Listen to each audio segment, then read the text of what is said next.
Hello and welcome back to the worst Warmachine channel on the internet. I'm Malorian and it's time for another Warmachine Weekly. Now, this topic that we're going to be tackling today, I've recorded this a couple of times already and I've had to redo it a few times, obviously, because it's hard to get across the message that I really want to get across. So let me just break this down as quickly and as directly as I can.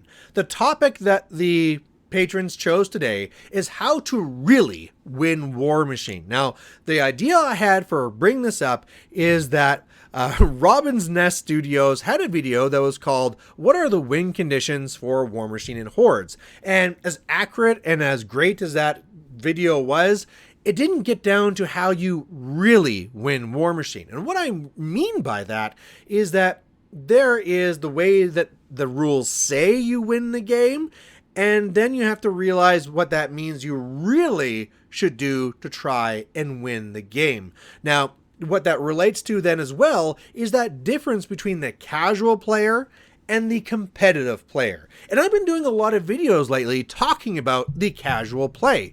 There's lots of people out there. Some people like playing this game because they like to paint things, because they like getting together and drinking beers, whatever.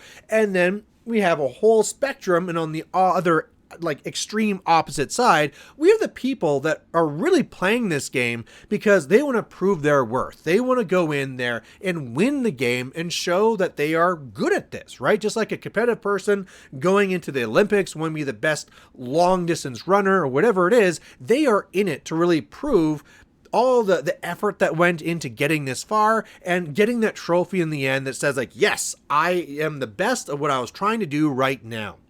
And there's nothing wrong with that. But what I want to do then is with this video, really kind of like move through that spectrum and say, if we took that extreme competitive person and they set their goals to, I want to win Warmachine, what would that really mean? Because you could go and you could look at that video we talked about from Robbins Nest Studios, and it talks about how you can win by assassination, by scenario, by death clock, explaining how those things work. But what does that really mean to the competitive player? So that's what we're going to be jumping into today. And again, the reason why I've redone this several times is that I think I jumped into it too early and not making sure that you realize that this is not the way you have to play. I'm about to go and talking about if you are on that extreme or somewhere on that one side of the spectrum, this is how you would go about it. However, I want to make sure it's extremely clear that no matter where you are and why you're playing this game, that's all great. Whatever you're looking for in Warmachine, if you are enjoying it, if you are walking away from the game and saying, yes, that was worth my time, awesome. Keep doing whatever you're doing. I have content for all you different people. In this specific video right now is going to be for the more competitive players on the other side. So with all that foreshadowing and all that extra clauses and small writing going up here, let's make sure we just jump into this, but you're all prepared that I'm talking to the more competitive players right now. All right, let's first talk about what those win conditions are. We talked about it. If I was going to go and play a board game, the first time that I learn a board game, what I do is I want to know, how do I win the game? If somebody is going to come to me and say like, oh yeah, this is this silly board game, you go in as Vikings and we're going to be doing this. No, stop. First thing I want to know about this board game is, how do you win? Oh, you have points. Okay, so most points at the end of the game wins? Yes? Okay, how do you get those points? That's the way that I approach these games. Oh, what's this new board game? Oh, okay, how do you win? You have to get 7 stars. Okay, how do you get those stars? That's the way that you actually go to this. So if we now take that application and look at what we're looking here, well, okay, what is Warmachine? How do you win Warmachine? Okay, well, it's the person that either assassinates or gets the scenario or wins on death clock. Okay, that sounds good. But now, how am I going to actually make sure that happens? and what's the most effective way that I can do this. And a lot of these games, especially like Euro board games, all these different things, it's all about giving you lots of options and then you trying to pick out what are the most effective ones in order to get to that victory before all of your other opponents, or get more points so that when everything tallies at the very end, you're going to be in the lead. And whoever understands that and plays that game better, they're the ones that are actually going to win. So let's look at what it takes to effectively win at Warmachine. Now, I think one of the first things we really have to get across is that even though we're talking about multiple ways to win the game, they're not all the ways you should be looking at. And what I mean by that is that the first two are kind of a lie, right? If we're talking about from a competitive standpoint of going in for an assassination, going in for a scenario, this is not something we should be expecting. Is this going to be handed to us on a silver platter? This is something we're going to have to earn. If it is handed to us, we'll take it. However, we should be expecting that this is something we have to work towards. And how are we going to be doing this? Well, primarily through attrition. We want our models to be taking out our opponent's models faster than theirs are taking out ours. And really, if we're thinking about army points as points in a board game, the faster I'm scoring those points by taking out yours, the more I'm going to be getting ahead. Plus, I have the added advantage that in this particular game we're talking about, the more that I take away from you, the less you are going to have to take away from me. So I want to be making sure I'm taking as much away from you as possible so that you cannot be hitting me back. And there's a lot of implications from that, but let's just use that as our initial premise.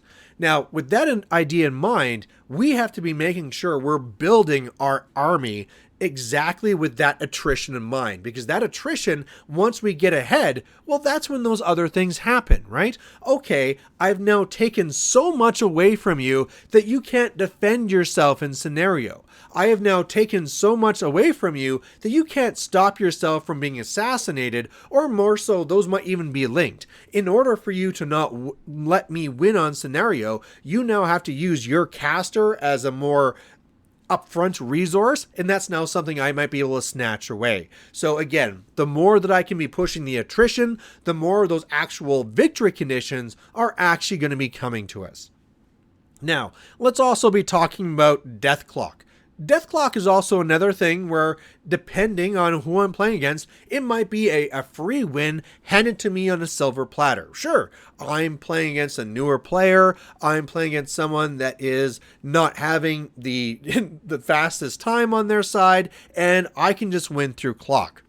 There is not really a lot more I want to be thinking about that, though, when I'm focusing on winning at that top more competitive level. If somebody wants to give me that win, that's fantastic. But again, I want to be focusing on the attrition game plan, knowing that if I'm doing my attrition plan and my opponent starts falling behind, that's great. They might have to go and try and think and give me the win through the actual clock. Whatever it is, whether it's scenario, assassination, clock, attrition is what's going to be forcing my opponent to think, and at that point, then giving me the advantage in that side as well. So attrition, attrition, attrition. Now, that in mind, let's go back to building our actual army, the very first thing we need to do. And that can be a very big ask because there are hundreds of options in the game of Warmachine. If you were to go and play anything else, you might have like, oh, you walk in and there's 4 factions. Pick which faction you want to be. Each of these factions have these different options. Maybe I'm playing Axes and Allies. I pick which of the forces I'm going to be. There's different things in there. And that's maybe even more of an extreme one. Even though there's some overlaps, whatever, there'll be a smaller amount of choices I have to make. In Warmachine, hundreds. So many. However, I can whittle that down because some are going to be vastly, or at least minorly, better than others. It's just the natural part of how numbers work, right? As much as Privateer Press wants this to be a nice, even, and balanced game, it is an impossible task. Some things are always going to be better than others. And so I can be looking across these hundreds of models and realize that when it comes to attrition, my ability to take you out while at the same time preventing you from taking out my side, the numbers are going to be heavily favoring some over the others. Some models might actually be very, very good at some of those things that we said, but based off their points, they're not worth the value. So if I'm trying to think in my mind, there is a armor 18 target, there is 10 armor 10 targets, whatever it is, I can just simply run the numbers and say, if I want to take you out, what models are going to be doing the most damage for the points that I'm investing in them. And so for that, I can start weeding out the more powerful models from the weaker models.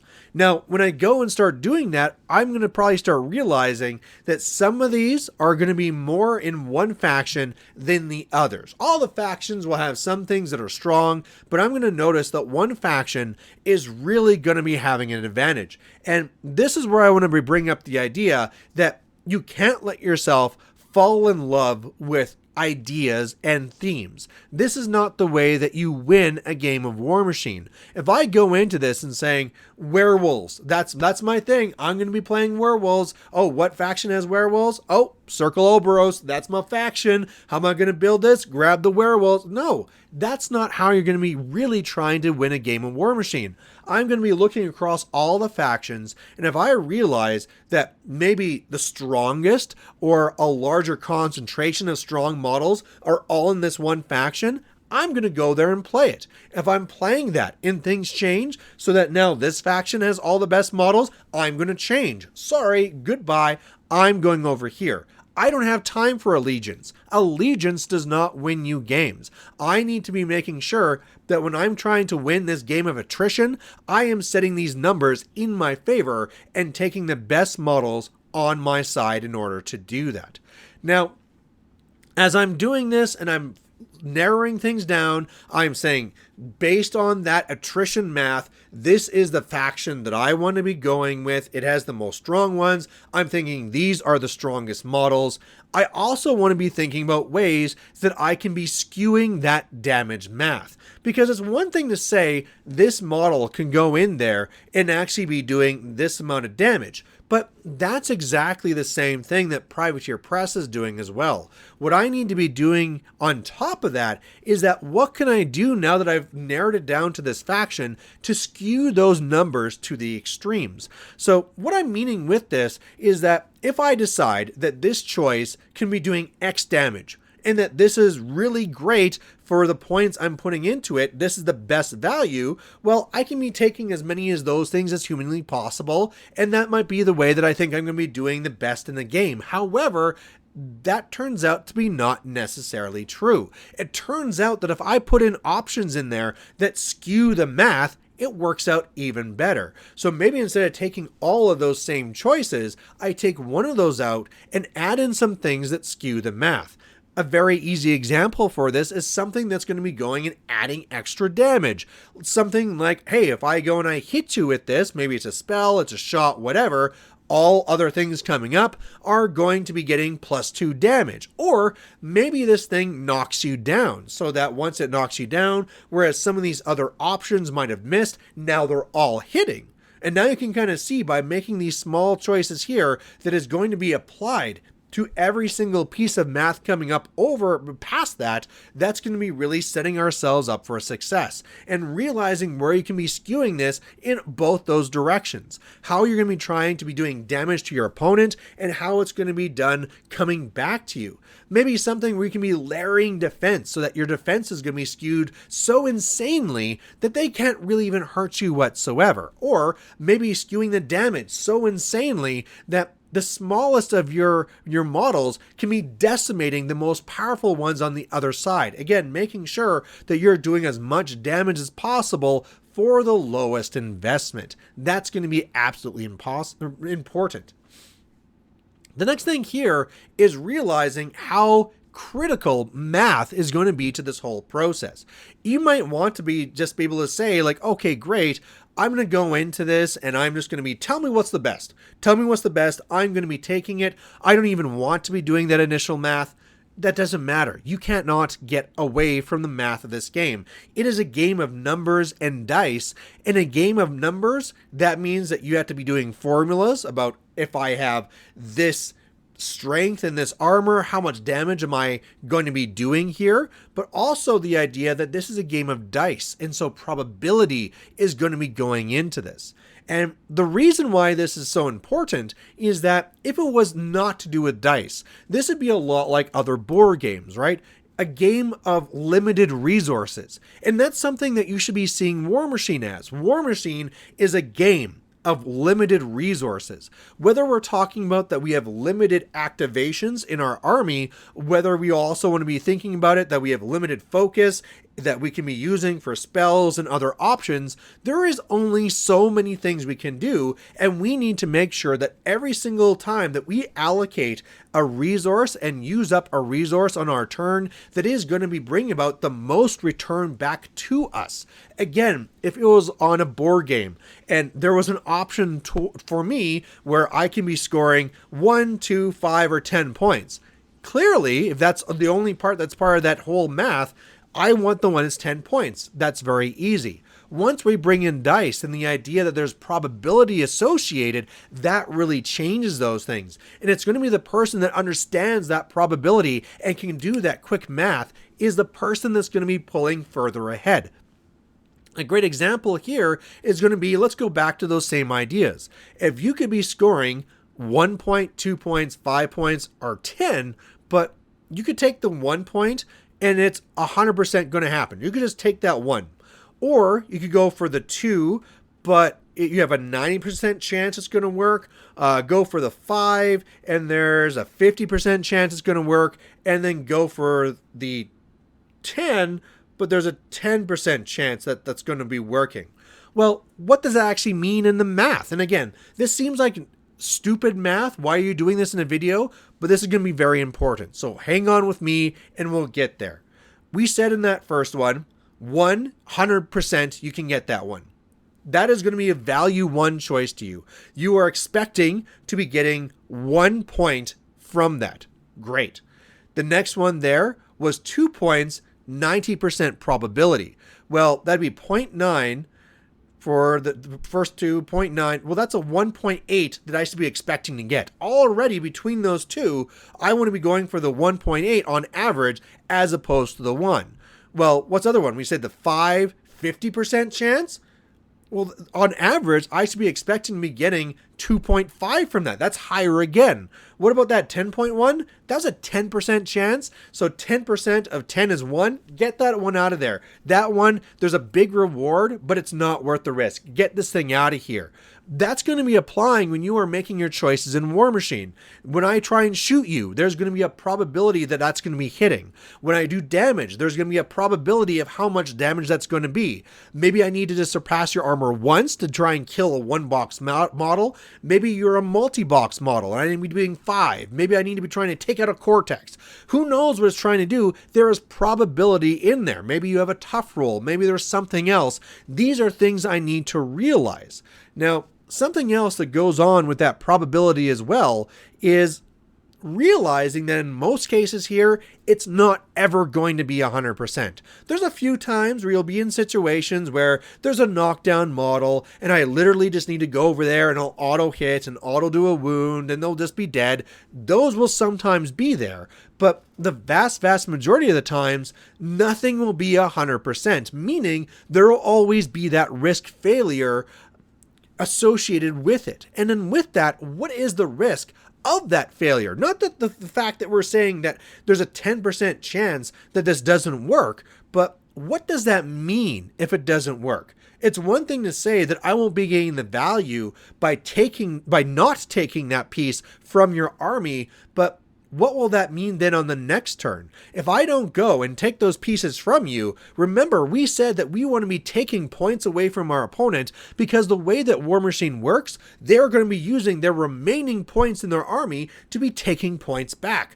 So the more I can take, the less they can take back from me, and I'm just going to be pulling further and further ahead until I win.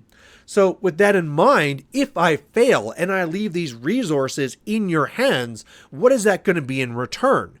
Well, on one side, if I'm looking at that one where it was the 50-50, it was looking really great, 2.5 on average, that is great value. But if that means now that 50% of failure, I'm not only not scoring the 2.5, or, well, in that case, if it does work, I get the full 5. But if it fails, it's not just that I'm not getting those points, but maybe that piece is able to come back and take 10 points from me. We could talk about a lot of theoretical models in numbers, but that's the type of idea. What is the risk of that failure where if I don't take it out, is going to be doing something back to me? And that's why as well, when you get into real competitive play in Warmachine, it's all about having the first ability to apply your damage to your opponent first. Whether I'm going to be having long range guns, long range threats, whatever it is, or big immunities to stop you to be applying things to me, I want to be the first one to hit you. Again, it's part of that idea where I want to be able to say, I'm taking the thing away from you, so you could take less away from me. But it's also a big component of the idea that I want to be able to also have the choice to take what I want from your army. I want to be able to the one holding all the cards. I want to be the one having all the options, saying, all right, what am I going to be doing to be taking the most from your army so that I score the most points, and I'm not setting you up for scoring maybe any points at all or minimizing as much as possible. I want to be proactive. I do not want to be reactive. If I'm going and I'm being reactive and saying, okay, you come at me and then I'll make choices after based on that, my opponent is naturally going to be limiting my options to low value options. That is not where I want to be. I want to be the person with all the cards, all the options. And I'm going to be having that by being the proactive one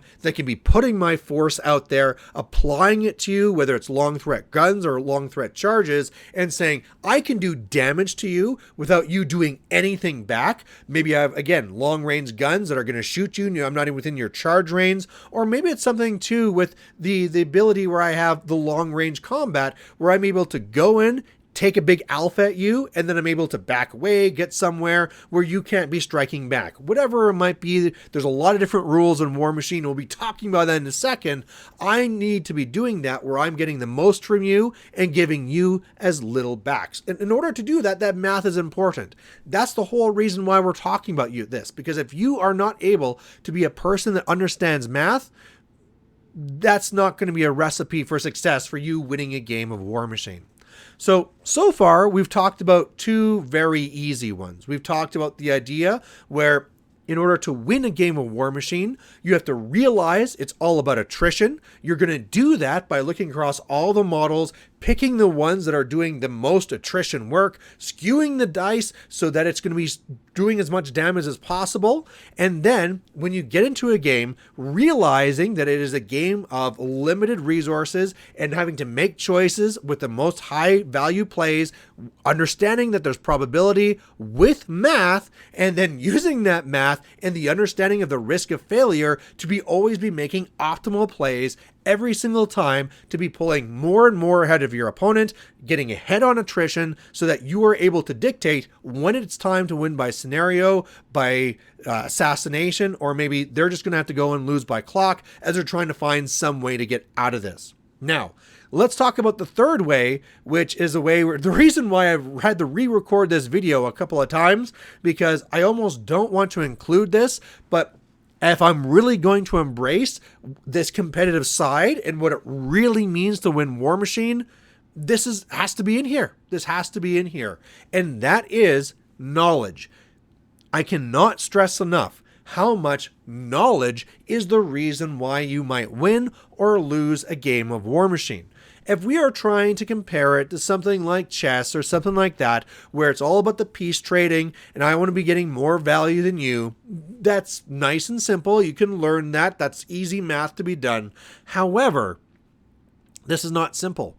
This is a game where all of those hundreds of models that are in the game have many, many, many rules. If I want to be a person that wins a board game, like I said, I need to be asking, how do you win this game? What's the win condition? And then what things are in the game that let me actually do that?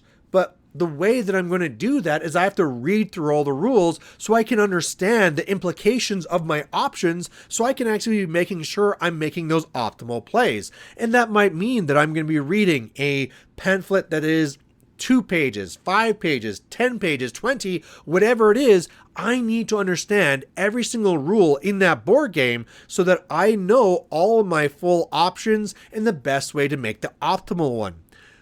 If there was going to be a manual for a Warmachine, you would literally have to be taking the rule book of Warmachine. So that's already a significant book. You'd need to be taking the rules for Steamroller, put that on there on top, and then take every single card and a page for every single theme and add that all together. And if we said that there are hundreds and hundreds of models, that means from the models alone, this manual is going to be immense. Hundreds and hundreds of pages that you need to understand.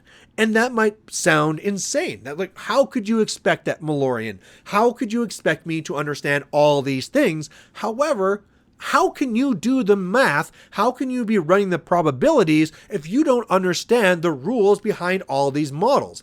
It's not a simple matter of realizing that this model threats this much and that that model has this much defense and armor. No, there's so many other interactions. There's so many and so many more things where, hey, you might be able to shoot me and you can do your math, but sorry, I actually have stealth and you're going to miss all those shots. Oh, you can go and can lob in that AoE and know the probability of hitting me, but I'm immune to blast. Oh, you can go in here and charge me, but you probably didn't realize that when you're around this model with what's going on right now, you're going to be -2 to hit. I also cast this spell, so you're minus another 2 to hit. So yeah, actually your odds of probability, whereas you might have thought were this number, is actually this number. And now guess what? I'm going to be winning this game.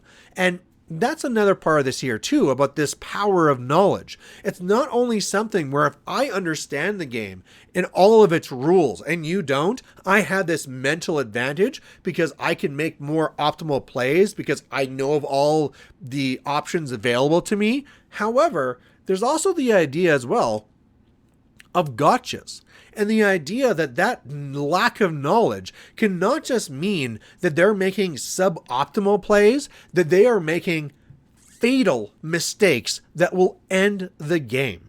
It's one thing again where if I say, okay, you didn't understand how slams work, and so I was able to do this and get 10 points, whereas if I didn't know about this, I could only make a 5-point play. That's one thing to understand, but think about it again as well, where if they go and do that gotcha play, well, they might have gone in and thought they're going to be getting 10 points, but now they got 0 points. Or like we talked about that risk of failure, maybe they thought they were going for a very important 20-point play. Not only did they get 0, but they set you up for getting a 20-point play.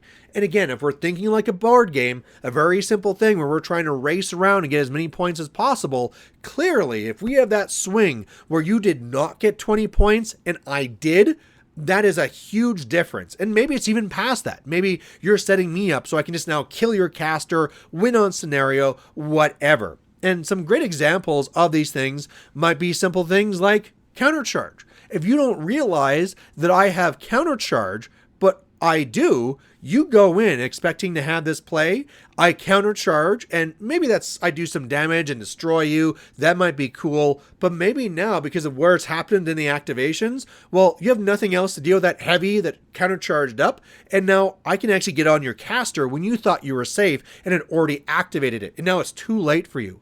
Or maybe I have something like Boom Howler 3. You didn't realize that I was there and what it could do. It countercharges in and knocks you down. And then whereas you thought your heavy was going to be taking out my heavy, well, now you're getting nothing and I'm going to take out your heavy basically for free.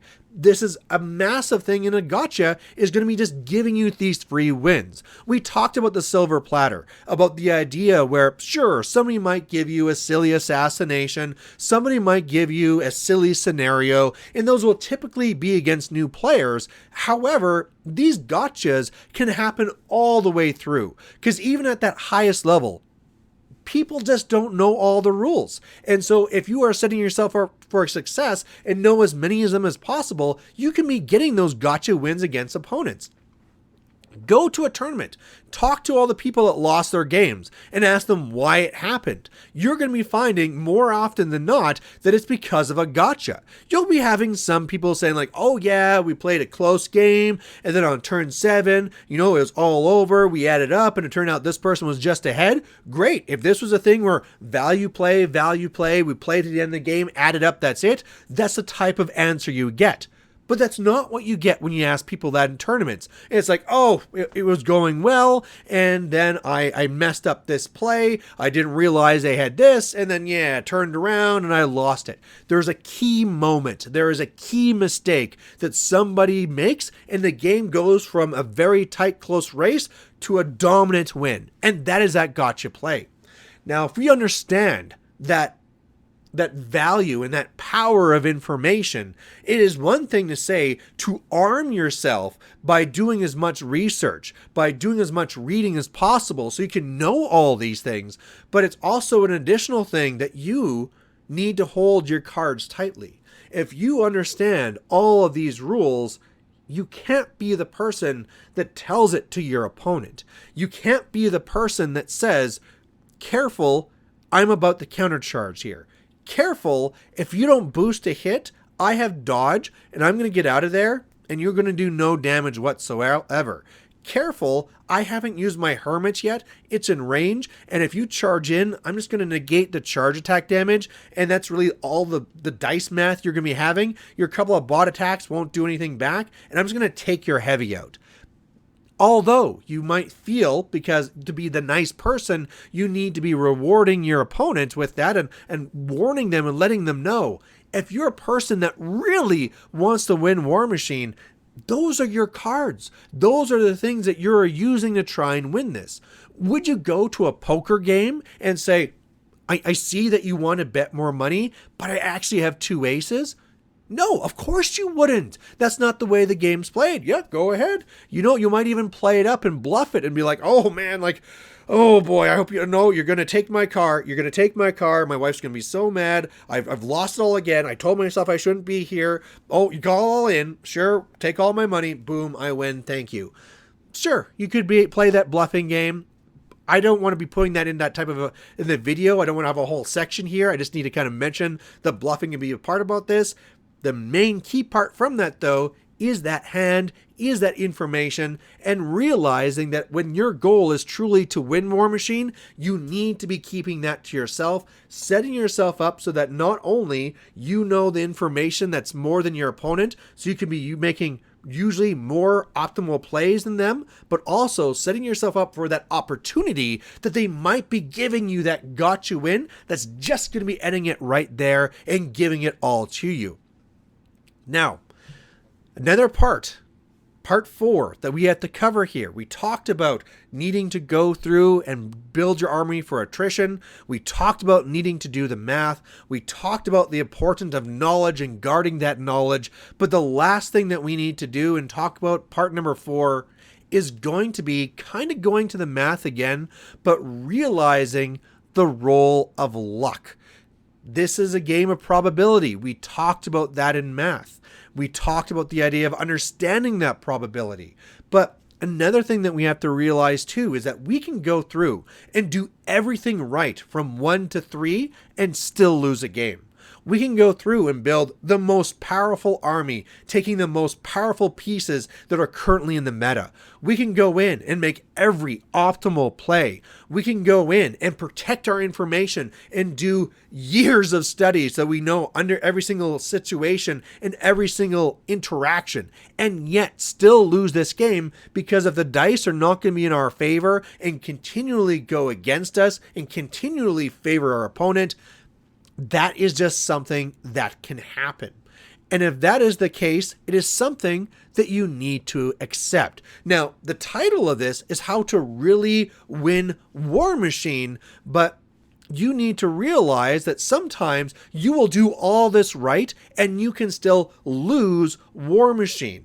And if that happens, you can't go back and say that everything you did from 1 to 3 was a failure. It is as simply that this one here, number 4, that is not underneath your complete control, can turn against you. Now, let's take a look at that and realize how we can minimize that as much as possible. If I went into a board game, let's talk about killer bunnies. In a board game, Killer Bunnies, you can go through and do everything right and get all these cards at the end, be dominating your opponent. But the way that game works is at the end, everybody takes the points that they earned, and it is a random draw to see who wins. So clearly, the more you have, the higher chance you can win. But if somebody had one carrot at the end, they could win the whole game. And that can be very frustrating. And if you're a person that's going into this game with the actual objective of proving yourself, proving that you have beat your opponent, you want this number 4 to be as little part of the game as possible. And there's absolutely ways that you can be doing that. When you are going through and looking at your math that's coming over here before, realize when you need to boost to make sure that this doesn't happen. If there is a key play that you need to have happen and it's only going to fail if you roll 2 ones, roll 3 dice so that there's even a smaller chance that all 3 of those dice are 1. If you're into a situation where okay, I'm going to roll some damage and you're destroyed as long as I can roll 3 on 2 dice. Roll 3 dice. Make that 100% if you need to happen. All those times where you need to skew the numbers in order to make sure that they actually happen, do that to make this be eliminated. Now, I know that there's going to be people out there that says, Malorian, you're just repeating yourself. You talked about probability. You talked about the idea about you need to be understanding the chances of failure and what that means to you, about what they can be taking back out from you. However, in that case there, we were more making sure that we want to be making bigger value plays than our opponent all the time. What we're focusing on right now at this last step is realizing that there is a portion of this game that is out of our complete control that could lead to our loss. That no matter if we're the best player, could make us lose, so we need to minimize it. And if we are playing through the game all the way through with those first 3 steps, realizing that this exists and that this might be the way that we lose.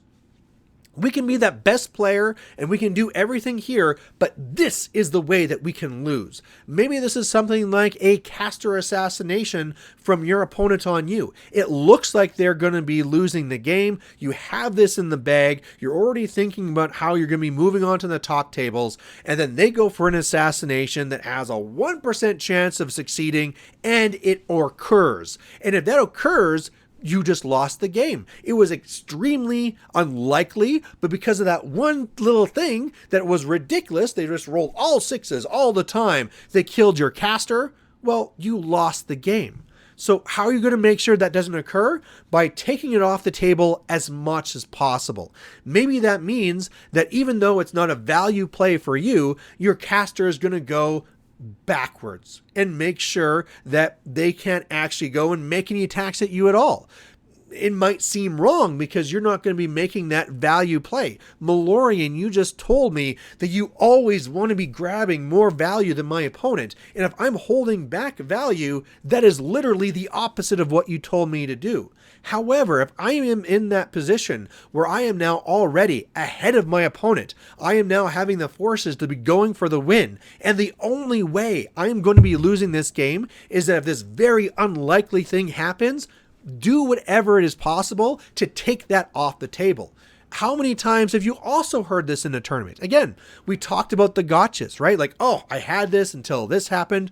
I think we've also heard that opposite, that this person here was way ahead, they were dominating, and then because they knew they were losing, they went for an unlikely play, and hey, it paid off. We rolled lots of 6s and got the win. We've all heard these stories. These things happen, and it sucks to have it so that a person that was set up to win an event lost because of this very unlikely thing.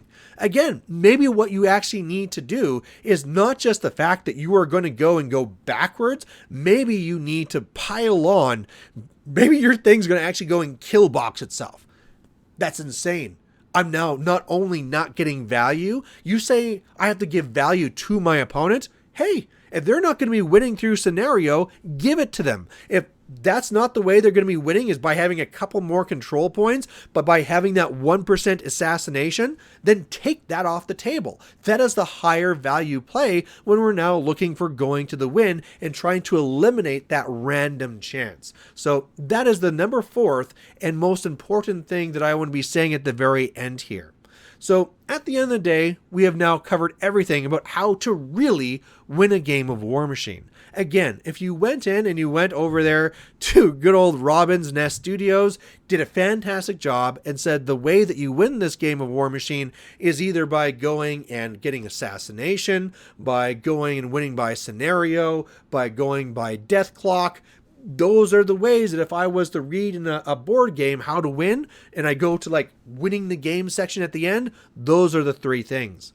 But we have to realize that the way that you really do that is by doing the 4 things we kind of covered. Realizing that it's really about attrition and setting your army up to win through that. Realizing that it's a game of limited resources and always making the highest value play.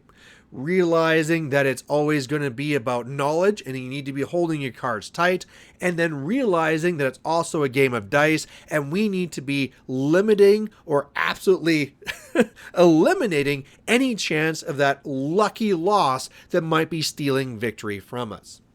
Now, the last thing I want to be saying, I know this is a 40-minute video, but I still have to end this with this being said, is that I want to remind everyone this is the way that you really win the game of Warmachine when your goal is to win the game of Warmachine.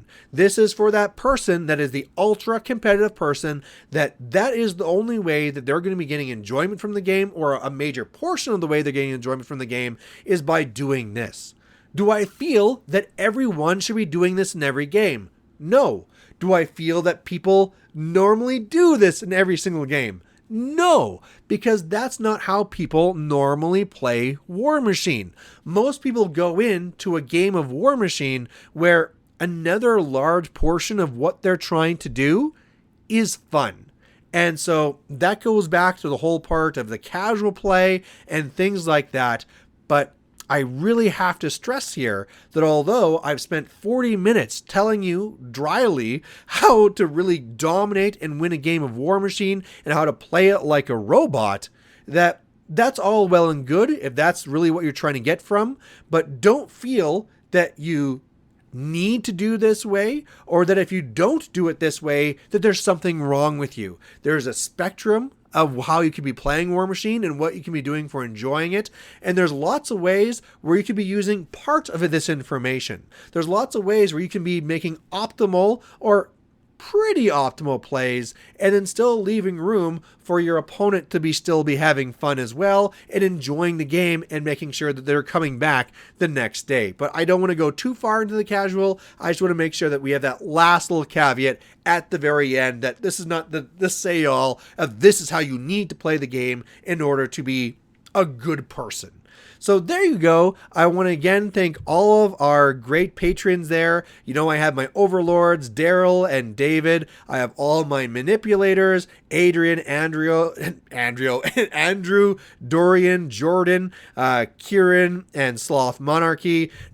All you guys are great. Thank you for everything you do to support me, to make these things keep happening. And otherwise, to everybody else, you're all awesome too. And I'll catch you later. Bye.